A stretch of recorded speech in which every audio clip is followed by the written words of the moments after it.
Enjoy this continuous reading of the entire letter of 1 Thessalonians in ancient Hebrew concrete thought imagery, with all chapter and verse divisions removed, so it flows like a single, living story, earthy and unbroken. From Paul, Silas, and Timothy, to the gathering of the clan in Thessalonica, those bound to Yahweh the Father, and to the anointed King, Yeshua, favor freely given, and wholeness that binds life together, rest upon you. We always lift up thanks to Yahweh for you all, carrying your names in our prayers, remembering without ceasing your faithfulness that works like strong hands, your love that labors like a woman in birth, and your hope that endures like a man pressing forward under a heavy yoke, anchored in our Master Yeshua, the anointed King, before the eyes of our Elohim and Father. For we know, brothers beloved by Yahweh, that you are chosen, for our good news did not come to you in word only, but also in breath, in strength, and in deep assurance, as you yourselves saw how we walked among you for your sake. And you became imitators of us and of the Master, receiving the word in much pressing down, yet with joy of the Ruach, so that you became a pattern to all the faithful in Macedonia and Achaia.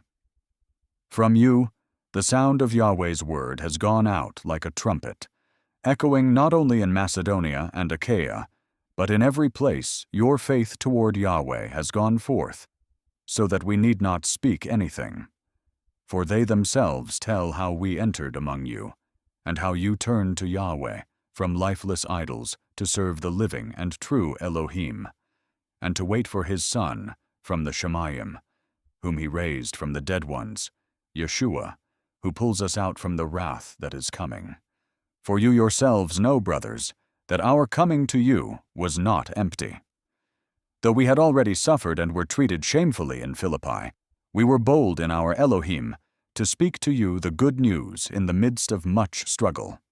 Our calling was not born of crookedness, nor of uncleanness, nor of trickery, but just as we were tested and entrusted with the good news by Yahweh, so we speak, not as pleasing men, but Yahweh, who weighs the heart on the scales. For never did we approach you with honeyed words to flatter, nor did we wear a cloak stitched from greed. Yahweh is witness.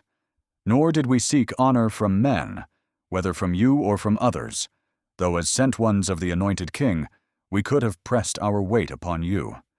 Instead, we were gentle among you, like a nursing mother cherishing her children. So, longing for you, we were glad to share not only the good news of Yahweh, but also our very lives, because you had become beloved to us. You remember, brothers, our labor and weariness, working night and day so as not to burden any of you. We proclaimed to you the good news of Yahweh. You are witnesses, and Yahweh also, how devoutly and justly and blamelessly we behaved toward you who believe. As you know, we exhorted and comforted and urged each one of you, like a father with his children, so that you might walk worthily of Yahweh, who calls you into his kingdom and kavod. And for this cause, we give thanks to Yahweh without ceasing, that when you received the word from us, you accepted it not as the voice of men, but as it truly is, the word of Yahweh, which works with power in you who believe. For you, brothers, became imitators of the gatherings of Yahweh in Messiah Yeshua that are in Judea. For you also suffered the same things from your own people, just as they did from the Jews who killed both the Master Yeshua and the prophets and drove us out. They are not pleasing to Yahweh and are hostile to all men, hindering us from speaking to the nations that they might be saved. So they fill up their measure of chata always, but wrath has come upon them to the end. But we, brothers, being torn away from you for a short time, in face but not in heart, made every effort with great longing to see you again. We wanted to come to you, I, Paul, again and again, but the adversary cut across our path. For what is our hope, or joy, or crown of boasting?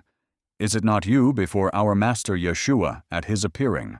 Indeed, you are our kavod and joy, So when we could bear it no longer, we chose to remain alone in Athens and sent Timothy, our brother and servant of Yahweh, to strengthen and encourage you concerning your faith, so that no one would be shaken by these afflictions.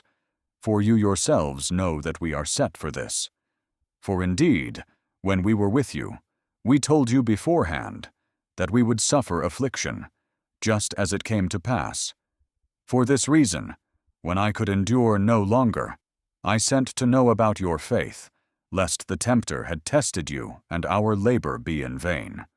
But now Timothy has returned from you to us, bringing good news of your faith and love, and that you remember us kindly always, longing to see us just as we long to see you. So we were comforted about you through your faith in all our affliction and distress. For now we live, if you stand fast in the Master. What thanks can we return to Yahweh for you, for all the joy we feel because of you before Yahweh? Night and day, we pray exceedingly to see your face and to supply what is lacking in your faith. We'll stop here and continue in the next episode.